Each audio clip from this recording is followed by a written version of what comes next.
যুৱতীয়ে জীৱন সংগিনী হিচাপে কেনেকুৱা স্বামী বাছি ল'ব লাগে ভাগৱতত উল্লেখ আছে। এজন যুৱকে জীৱন সংগিনী ভাৰ্যাগৰাকী কেনেকুৱা গুণবিশিষ্ট হ'ব লাগে ভাগৱতত চব লিখি থৈছে দেই। মই ডেকা গাভৰুবিলাকক আহ্বান জনাম যে আপোনালোকে ভৱিষ্যত এজনী ভাল ছোৱালীক লৈ জীৱন সংগিনী হ'বলৈ হ'লে ভাগৱত আগতে পঢ়ি ল'ব, আৰু এজনী ছোৱালীয়েও ভাল স্বামী পাবলৈ হ'লে ভাগৱত পঢ়ি ল'ব। ভাগৱতৰ সকলো নিয়ম নীতি বান্ধি থোৱা আছে। গতিকে ভাগৱত নপঢ়া বহুত কোৱালিফাইড মানুহ সাংসাৰিক জীৱনত সংঘাত আহিছে। গতিকে ভাগৱত শুনা মানুহৰ কেতিয়াও এনেকুৱা সংঘাত আহিব নোৱাৰে, মনত ৰাখিব। তাৰপিছত কৈছে হেনয় কৃষ্ণক কৰোঁ পৰিয়া প্ৰণাম, জয় জয় ঈশ্বৰক কেশৱ সদা শিৱ, যাৰ মায়া পাশে বন্ধ জগতৰ জীৱ। সকলো আমি মায়াত বন্দী হৈ আছোঁ। তোমাৰো মায়ে মোহিত সৰ্বজন, নাই আমি সকলো তেওঁ মোহিত হৈ আছোঁ। গতিকে সেইকাৰণে অজ্ঞানতে মূঢ়জনে দেখে ভিন্ন ভিন। আমি ইজনে সিজনক বেলেগ বেলেগ বুলি ভাবোঁ। আমি যে একেই এই কথাটো আমাৰ আজি জ্ঞান নাই। যাৰ কাৰণে শাহুৱেকে বোৱাৰীয়েকক দুখ পোৱাকৈ কথা কয়। বহুত গৃহস্থী ঘৰত বোৱাৰীয়েকে শাহুৱেকক দুখ পোৱাকৈ কথা কয়। কিয়? তেওঁলোকৰ জ্ঞানটো নাই। হৰিষি কেৱলে সঁচা, মিছা সবে আন, জানি জ্ঞানী গণে কৰে হৃদয়তে ধ্যান। আমাৰ প্ৰত্যেকৰ হৃদয়তে ভগৱান আছে। ভগৱানে কৈছে কাক দুখ দিছা? শাহুৰৰ দেহতো ময়ে আছোঁ, বোৱাৰীৰ দেহতো ময়ে আছোঁ। মোকে দুখ দিবা, মোকে আঘাত দিবা, মোকে অন্যায় কৰিবা, মোকে ঠগিবা, মই আকৌ তোমাক ভালে ৰাখিব লাগে, নহ'ব। ভাগৱত শুনি এই বেয়াবিলাক এৰিবা। ভাগৱত শুনিবলৈ কিয় আহিব লাগে? আত্মজ্ঞানী হ'বৰ কাৰণে। আত্মা দৃষ্টিত আমি সকলো সমান, আপোনাৰ মোৰ মাজত কোনো পাৰ্থক্য নাই। আমি ভগৱন্তৰ অংশ জীৱ, তোমাৰে সেই অংশ আমি যত জীৱ যাক। তোমাৰ মায়াই প্ৰভু বান্ধিলে আমাক, তেওঁ মায়াই পাই আপোন পৰ চুতবৰ ভাৱ সৃষ্টি কৰি দিলে। আমি ভগৱানক দাবী কৰিব লাগে, কি বুলি? দিওঁ উপদেশ ভজো তোমাৰ চৰণে, কৰ্মৰ বন্ধন সিন্ধু শ্ৰৱণ কীৰ্তনে। ভাগৱত শুনাৰ লগে লগে আমাৰ জীৱনৰ যিবোৰ কৰ্মবন্ধ গাঁঠি লাগি আহে মনৰ লগত, জীৱৰ লগত, ভাগৱত শুনাৰ লগে লগে ভিদ্যতে হৃদয় গ্ৰন্থি, সিদ্ধতে সৰ্ব সংশয়, সকলো সংশয় দূৰ হৈ যাব। একেটা সীমাতে এঘৰ সুখত আছে, এঘৰ দুখত আছে, এঘৰ অভাৱমুক্ত হৈ আছে, এঘৰ অভাৱযুক্ত হৈছে। গণ্ডগোল ক'ত লাগিল? ৰহস্য ক'ত? সেই ৰহস্য জানিবৰ কাৰণে ভাগৱত শুনিবলৈ আহিব লাগে। আজি ভাগৱত নুশুনা মানুহে আনক হিংসা কৰে। ফলত কি হয়? পাপ আয়ো পৰপীড়নম। আপুনি কাৰোবাক হিংসা কৰা মানে আপোনাৰ পাপ হ'ব, আপুনি আৰু দুখ কষ্ট ভুগিব, আৰু অধুনতি হ'ব। মনত ৰাখিব কথাটো। গতিকে পৰোপকাৰে পুণ্যম, পাৰিলে কাৰোবাক উপকাৰ কৰক, কাকো হিংসা নকৰিব। আজি ভাগৱত নুশুনাৰ কাৰণে আমাৰ হিংসা কৰা, আনক অন্যায় কৰা মানুহৰ সংখ্যা বেছি, সমাজতেই বা পৰিৱেশত। সেইবোৰ স্বভাৱ যেতিয়ালৈকে এৰিব নোৱাৰিব আপুনি ঈশ্বৰৰ প্ৰিয় হ'ব নোৱাৰিব। ঈশ্বৰে কাক ভাল পায়? God loves him who loves his creature. সকলো প্ৰাণীকে ভাল পাবলৈ শিকিব, তেতিয়াহে প্ৰিয় হ'ব। আনক বেয়া পোৱাজন ঈশ্বৰ প্ৰিয় হ'ব নোৱাৰে। সেইকাৰণে ইজনে সিজনক ভাল পাবলৈ শিকিব লাগিব। স্বামীয়ে ভাৰ্যাক, ভাৰ্যাই স্বামীক, শাহুৱে বোৱাৰীয়েকক, বোৱাৰীয়েকে শাহুৱেকক, ককাই ভাইয়ে ইজনে সিজনক আমি ভাল পাবলৈ শিকিব লাগিব। চবতে ভগৱান আছে। দেহটোহে মতা মাইকী, বগা ক'লা, ওখ চাপৰ, শকত ক্ষীণ আছে, আত্মাৰ নাই। আত্মা সৰ্বত্ৰতে সমানকৈ আছে। কেনেকৈ আছে? ঋগ্বেদত কৈছে কে সাগ্ৰ শতভাগস্য শতাংশ স্বাদিশ্ৰমক জীৱ সূক্ষ্ম অৰূপ অয়ং সংখ্যাদিটো হিচিৎকন। আমাক যদি কোনোবাই প্ৰশ্ন কৰে পৰম ব্ৰহ্মৰ অংশ আত্মা আমাৰ দেহত কিমান পৰিমাণে আছে, তেতিয়া আমি ঋগ্বেদক দোহাই দি ক'ব লাগিব, চুলিৰ আগ এডাল 10,000 ভাগ কৰি এভাগ ল'লে যিমান সূক্ষ্ম অণু হয়, সিমান সূক্ষ্ম অনুৰূপে ঘূৰি পৰুৱাত যিমান, হাতীটিতো সিমান, বুঢ়া মানুহত যিমান, কেঁচুৱা ল'ৰাটোতো সিমান। দেহৰহে কেঁচুৱা বুঢ়া আছে, দেহৰহে ডাঙৰ সৰু আছে, আত্মাৰ নাই। এই কথাটো যেতিয়ালৈকে বুজি নাপাব তেতিয়ালৈকে আপুনি দুখ দুৰ্গতিৰ পৰা মুক্ত হ'ব নোৱাৰিব। বিষ্ণুময় দেখে যিটো সমস্ত জগত, জীৱন্ততে মুক্ত সিটো অচিৰকালত। আমাৰ জীৱন পদ্ধতিৰ কথা কৈ আছে। আমি যেতিয়া সকলোকে এক আত্মা বুলি ভাবিম, সেইদিনা আমি জীৱন্ত মুক্ত হৈ যাম। সেইদিনা আৰু কোনো শাহুৱে বোৱাৰীয়েকক বেয়াকৈ ক'ব নোৱাৰে, কাৰণ বোৱাৰী আত্মা দৃষ্টিত মোৰেই ছোৱালী। কোনো বোৱাৰীয়ে শাহুৱেকক বেয়া ক'ব নোৱাৰে, কিয়ন আত্মা দৃষ্টিত তেওঁ মোৰেই মাতৃ। গতিকে যিজনী বোৱাৰীয়েকে শাহুৱেকক মাতৃ নিজৰ মা বুলি ভাবিব, যিজনী শাহুৱেকে বোৱাৰীয়েকক নিজৰ ছোৱালী বুলি ভাবিব, সেইখন ঘৰত আৰু কেতিয়াও কণ্ডল হ'ব নোৱাৰে। সেইকাৰণে আমি প্ৰতিখন ঘৰৰ জীয়াৰী বোৱাৰী ল'ৰা ছোৱালীয়ে যাতে ভাগৱতৰ দৰ্শন জানে, তাৰ কাৰণে আপোনালোকে বছৰত এবাৰ হ'লেও এই অনুষ্ঠান পাতিব। ল'ৰা ছোৱালীৰ জন্মদিন পশ্চিমীয়া সংস্কৃতিত নাপাতিব। আমাৰ গুৰুজনে কৈছে ল'ৰা ছোৱালীৰ জন্মদিন পাতিব, মৃত্যুৰ দিন পাতিব নালাগে, কাৰণ জীৱৰ মৃত্যুৱেই নাই। জন্মদিনটো কেনেকৈ পাতিব লাগে? ভাগৱত অনুষ্ঠান অনুষ্ঠিত কৰি ভকতক মাতি শক্তি অনুসাৰে দেই। কোনোবাৰ অৱস্থা ভাল 100জন মাতিছে, কাৰোবাৰ অৱস্থা বেয়া 10জন, তাকে দিল খুচিকে পবিত্ৰ অন্তৰে ভকত সেৱা কৰিব, শক্তি অনুসৰি তাৰ প্ৰীতি আচৰিব। গতিকে আপোনাৰ সামৰ্থ্য অনুসৰি মাতিব, তাকে দিল খুচিকে। তেতিয়া ভকতে যদি আপোনাৰ অনুষ্ঠানটোত সহযোগ কৰি ভাল পায়, বৰ ভাল লাগিল, বছ সজনৰ আশীৰ্বাদে মিলে কৃষ্ণৰ প্ৰসাদ। গতিকে ভকতক সেৱা শুশ্ৰূষা আচমনি কৰিবলৈ অনা বস্তুটোত কীৰ্তিমালি নকৰিব, একদম দিল খুচিকে আনিব, ভালৰ ভালটো আনিব। কাৰণ ভগৱন্ত আৰু ভকতৰ মাজত কোনো পাৰ্থক্য নাই। ভকতেহে মূৰ হৃদি জানিবা নিশ্চয়, ভকত জনৰ জানা আমি সি হৃদয়, মুঠ পৰে ভকতে নিশ্চিন্তে কিছু আন, ভকতত পৰে মই নিশ্চিন্ত হান। ভকত ভগৱন্ত অভিন্ন। আপোনালোকৰ এই গেলেকী অঞ্চলত যে গেলেকী অঞ্চলৰ মানুহে লগৰ বন্ধু বান্ধৱ আলহী অতিথি পালে ঈশ্বৰৰ কথা পাতিব লাগে। ঈশ্বৰৰ কথা নাপাতি গেলেকী অঞ্চলৰ কোনোবা এগৰাকী মহিলা বা এজন বাপৰ ভকতৰ নীতি নিয়মত থকা মানুহৰ যদি কথা পাতে, তেতিয়াও পাপ নাশ হয়। বিষ্ণু বৈষ্ণৱৰ কিঞ্চিত একো নাহি ভেদ, দুইৰো কথা শ্ৰৱণে পাতকৰ স্কন্ধ কৰে ছেদ। মনত ৰাখিব, ভকত আৰু ভগৱানৰ কথা পাতিলেই পাপ নাইকিয়া হৈ যায়। ইমান মাহাত্য। পাপটো কাৰোবাক দেখুৱাই দিয়া বস্তু নহয়। পাপ হৈছে মনৰ কিছুমান বেয়া গুণৰ সমষ্টি। দাৰ্শনিক পণ্ডিতে কৈছে কুবুদ্ধি, অসৎ চিন্তা, অসৎ ভাৱনা, অসৎ পৰিকল্পনা, কুসংস্কাৰ, অন্ধবিশ্বাস, মনৰ সংকীৰ্ণতা, কুপৰম্পৰা। আপুনি ভাগৱত শুনিবলৈ আহি যদি অন্য কথা পাতি আছে, কুবুদ্ধিয়ে পালে, তাৰ পাপ হ'ব। পাপ আয়ো পৰপীড়নম। আপুনি কথা পতাৰ কাৰণে কাষৰ মানুহজনে যদি ভাগৱত শুনাত অপকাৰ হৈছে, আপোনাৰ কথা পতা কিজনৰ কি হ'ব? পাপ হ'ব। কুপৰম্পৰা। আজি আমাৰ সমাজত বহুতে পৰম্পৰাকে ধৰ্ম বুলি মানি আছে। আমাৰ ককা দেউতা আজু ককাৰ দিনৰ পৰা এনেকৈ চলি আছোঁ, এতিয়া আমি এইটো সলনি কৰিব নোৱাৰোঁ। শংকৰদেৱে কৈছে পৰম্পৰা ধৰ্ম নহয়, পৰম্পৰা হৈছে এটা এটা সময়ত মানি চলা নিয়ম, ই গতিশীল। আমাৰ ইতিহাসে কৈছে আমাৰ উপৰি পুৰুষসকল যেতিয়া মানে সভ্যতাৰ বিকাশ হোৱা নাছিল, যেতিয়া মানুহে ঘৰ বনাব নাজানিছিল, তেতিয়া আমাৰ উপৰি পুৰুষসকলে গছৰ মানে পৰ্বতৰ গুহাত বাস কৰিছিল। যেতিয়া কাপোৰ বব নাজানিছিল, তেতিয়া গছৰ বাকলি পিন্ধিছিল। যেতিয়া জুইৰ ব্যৱহাৰ নাজানিছিল, তেতিয়া কেঁচা মাংস খাইছিল। যেতিয়া পানী ফিল্টাৰ নাছিল, পুখুৰী নদীৰ পানী খাইছিল। আজি খাব নেকি? নাখায়। কিয়? মানে সভ্যতা বিকাশশীল, গতিশীল, যুগ গতিশীল, সময় গতিশীল, জীৱন গতিশীল, সুখ দুখ গতিশীল, ধৰ্ম গতিশীল, পৰম্পৰাও গতিশীল। শংকৰদেৱে কৈছে চব পৰম্পৰা এৰিবও নালাগে, চব পৰম্পৰা ধৰিবও নালাগে। যিবিলাক পৰম্পৰাত বাস্তৱতা আছে, শাস্ত্ৰসন্মত দিশ আছে, আপোনাৰ দৰ্শন আছে, বিজ্ঞান আছে, সেইটো শাশ্বত পৰম্পৰা। পৃথিৱী থকালৈকে, মানুহ জাতি থকালৈকে সেইটো পৰম্পৰা আমি মানি চলিব লাগিব।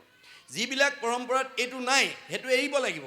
যেনে আজি আপোনালোকৰ ইয়াত কেনেকুৱা নাজানো, কিছুমান সমাজত এনেকুৱা নিয়ম আজিও আছে, কাৰোবাৰ ঘৰত মানুহ এটা মৰিলে এবছৰলৈকে নামঘৰত সোমাবলৈ নিদিয়ে, সমাজৰ লগত থাকিব নিদিয়ে, মানে নাম প্ৰসংগ কৰিব নিদিয়ে, ইত্যাদি ইত্যাদি। সেই তেনেকুৱা যদি পৰম্পৰা আছে, আপোনালোকে এৰিব। কিয়নো এইটো বেদৰ মত নহয়, এইটো পৰম্পৰা মত। এটা সময়ত মানুহে সেইটো নিয়মত চলিছিল, কিন্তু এতিয়া আপুনি তাক বাস্তৱতালৈ আনক। এঘৰ মানুহত এজন মানুহ মৰিলে কাৰণে যদি তেওঁক এবছৰলৈকে সোমাবলৈ নিদিয়ে, নামঘৰত সোমাবলৈ নিদিয়ে, গুৰুঘৰত সোমাবলৈ নিদিয়ে, ভকতৰ তালৈ যাব নিদিয়ে, তেতিয়াহ'লে তেওঁক ভক্তিৰ পৰা আঁতৰাই ৰখা হ'ল। আকৌ যদি পিছত আকৌ ছমাহৰ বা এবছৰৰ পিছতে আৰু এটা মানুহ মৰে সেইখন ঘৰত, তেতিয়া কি হ'ব? আকৌ এবছৰলৈ এনেকৈ যদি বছৰ ধৰি পেলাই তেওঁক যদি আমি ঈশ্বৰৰ কথা শুনাৰ পৰা বঞ্চিত কৰোঁ, ফলত সেই মানুহজন কি হ'ব? যে মূৰ্খ হৈ যাব, অজ্ঞানী হৈ যাব, হিংসুক হৈ যাব, তাৰ পৰা সমাজৰ অপকাৰ হ'ব। গতিকে সেইটো আমাৰ বেদৰ মত নহয়। আমাৰ বেদে কৈছে 10 দিনত দহা, 11 দিনত কাজ, 12 দিনত তৈলস্পৰ্শ কৰাৰ পিছত, কোনোবাই 15 দিন 16 দিন কৰে, সেইটো বেলেগ কথা। কিন্তু মাহ ধৰি ছমাহ ধৰি এনেকুৱা এইটো শাস্ত্ৰ বিৰোধী, মানে আমাৰ মানে শাস্ত্ৰ বিৰোধী বা বাস্তৱতাবিহীন আমি নিয়মবিলাক এৰিব লাগিব দেই, এৰিব লাগিব। কাৰণ আমি যুক্তিৰে চাব লাগিব। কাৰণ এতিয়া আৰু আগৰ দৰে অন্ধবিশ্বাসৰে আমি ধৰ্ম কৰিলে নহ'ব। সেইকাৰণে 2য় স্কন্ধ ভাগৱতত কৈছে কতো মন্দ মতি শাস্ত্ৰ নকৰে বিচাৰ, কৰৈ কৰ্ম ধৰ্ম পূৰ্বপুৰুষ আচাৰ। মনত ৰাখিব, আমাৰ উদ্বোধনী ভাষণত এটা কথা কৈ গৈছে, আপোনালোকে নিশ্চয় শুনিছে যে ব্যাসে 4 বেদ 14 শাস্ত্ৰ মানে 17খন পুৰাণ লিখিছিল। ভগৱানে তেওঁক বিদগ্ধ পণ্ডিত আৰু বেদজ্ঞ শাস্ত্ৰজ্ঞ কৰি পঠিয়াইছিল। তৎসত্ত্বেও তেওঁ জীৱন্ততে অসুস্থতাত ভুগিব লগা হ'ল। কিয়? ভগৱানে দিয়া প্ৰতিভাটো ভুল পথে পৰিচালিত কৰিলে। গতিকে তেওঁ মানুহক হিংসা ধৰ্ম শিকাই দিলে। স্বভাৱে লম্পট বিষয় অত অনুৰাগ, স্বৰ্গ পাইবো বুলি ৰংগে কাটে সংসচাক। তেওঁ ক'লে যে হাঁহ পাৰ ছাগলী দিলে স্বৰ্গ সুখ পাবা, চব জপিয়াই পৰিল। ফলত সিজিল তোমাৰো ঋষি পৰম অন্যায়, নাহি সুস্থ চিত্ত তব সেহি অভিপ্ৰায়। এইকাৰণে তুমি মানুহক যে ভুল পথে দিছা। ব্যাসৰ দৰে বিদগ্ধ পণ্ডিতে যদি সমাজক ভুল পথে পৰিচালনা কৰাৰ কাৰণে তেওঁ দুখ ভুগিব লাগে, আপোনালোকৰ গেলেকী অঞ্চলত বাস কৰা কোনোবা জ্ঞানী বুদ্ধিমন্ত শিক্ষাবিদ মানুহে যদি সমাজখনক ভুল পথে পৰিচালিত কৰে নিজৰ মতেৰে, তেওঁ বাচি যাব পাৰিব নেকি? নোৱাৰিব। মনত ৰাখিব কথাটো, নোৱাৰিব। এইটো বেদৰ মত। গতিকে আপোনালোকে বেদৰ মতেদি চিন্তা কৰিব। নিজৰ মতেৰে কেতিয়াও মানুহক কথা নক'ব, কাৰণ মোৰ মতটো আপোনালোকৰ গ্ৰহণযোগ্য নহ'বও পাৰে, আপোনাৰ মতটোও মোৰ গ্ৰহণযোগ্য নহ'ব পাৰে। গতিকে বেদৰ মতটো সাৰ্বজনীন সনাতন, পৃথিৱীৰ কোনো মানুহে বেদৰ কথা নৎসাত কৰিব নোৱাৰে। সেইকাৰণে ভগৱানে বেদৰ গুৰুৰূপে আহি যিখিনি কথা আমাক ভাগৱতত লিখি থৈ গৈছে, সংবিধান। ভাগৱত এখন সুন্দৰ সংবিধান, য'ত আমাৰ জীৱনশৈলীৰ নীতি নিয়ম আছে, যিখন আমাৰ নিৰ্মল দাপোন, যিখন চালে প্ৰতিবিম্বটো দেখা পায়। আজি ইয়াত বহি থকা প্ৰত্যেকেই ৰাতিপুৱা শুই উঠাৰ পৰা গধূলা হোৱালৈকে দিনটোত এবাৰ হ'লেও আপোনালোকে আইনাখন চায়। কিয় চাই বাৰু?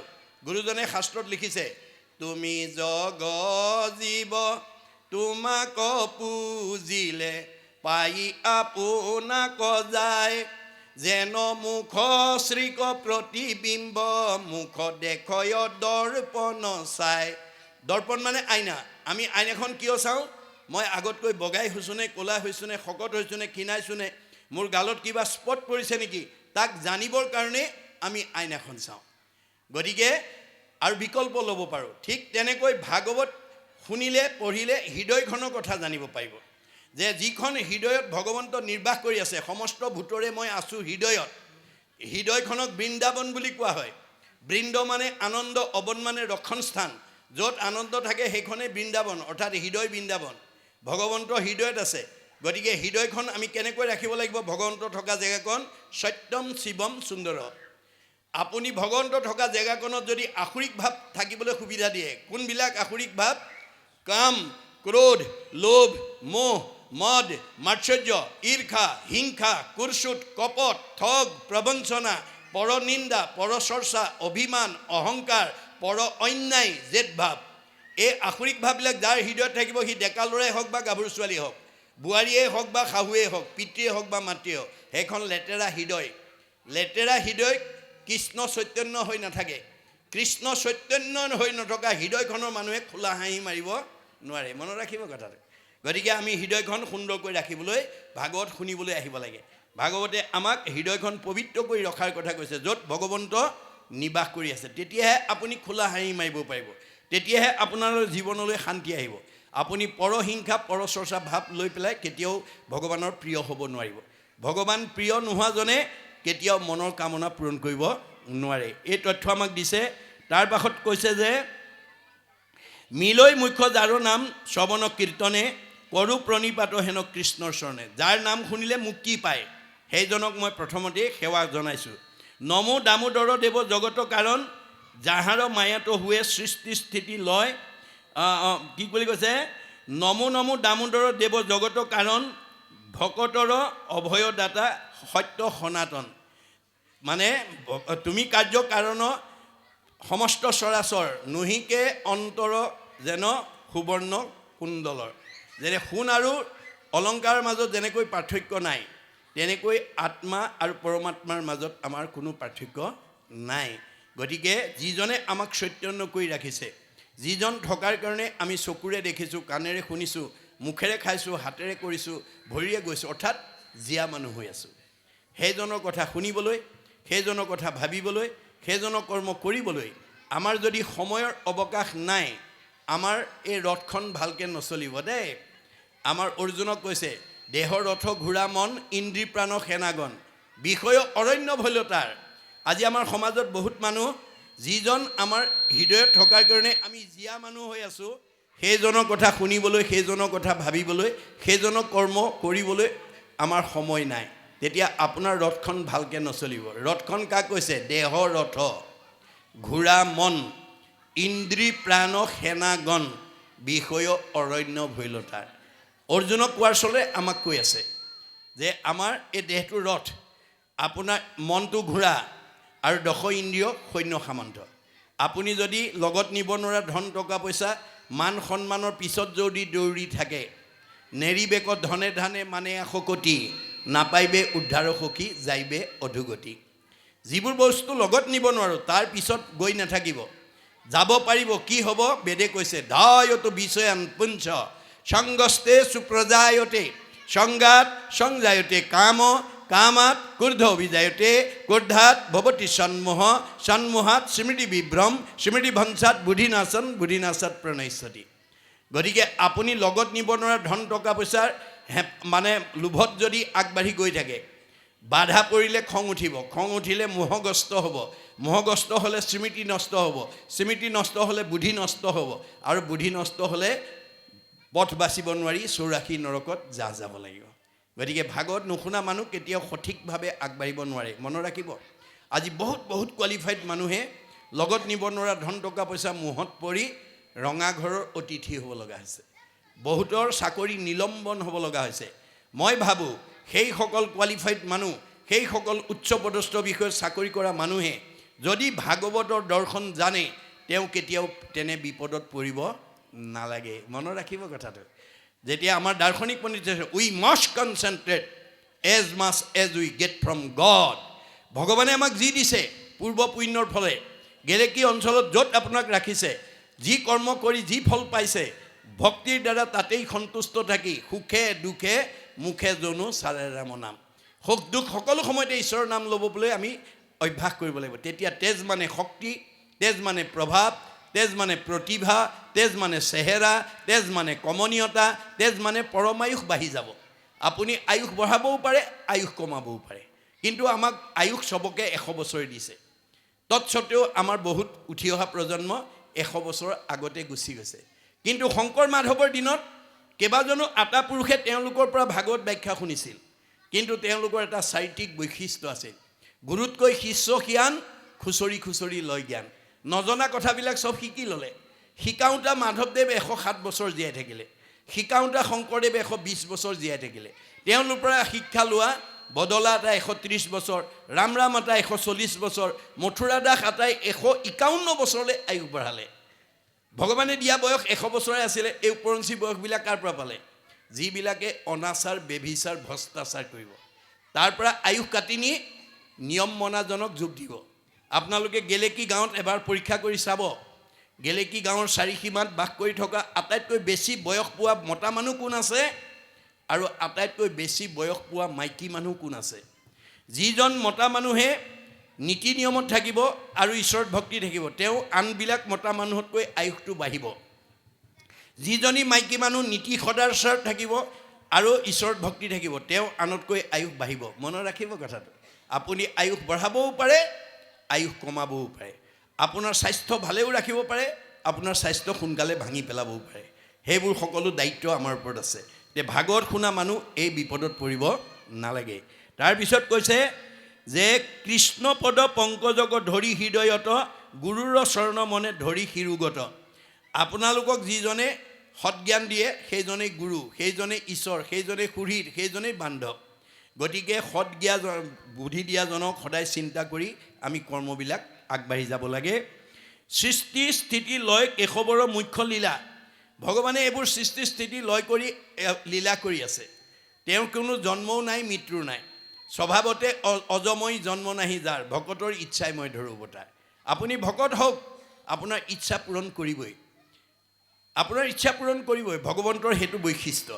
গতিকে সৃষ্টিৰ আদিতে ব্ৰহ্মাক কৈছে, মূৰ জাতি কুল কৈত আছে সৃষ্টিকৰ, মৎস্য কুৰ্ম শুকৰ আদি ধৰো কলেবৰ। মোৰ জাতিকুল ক'ত দেখিছা ব্ৰহ্মা? তথাপিতো মই মাছ কাছ গাহৰি হ'ব লগা হয়। কিয়? স্বভাৱতে অজময়ী, জন্ম নাহি যাৰ, ভকতৰ ইচ্ছাই মই ধৰো অৱতাৰ। যে ভকতৰ ইচ্ছা পূৰণৰ কাৰণে ভগৱন্তই যুগে যুগে অৱতাৰ হৈ আছে, হৈ থাকিব।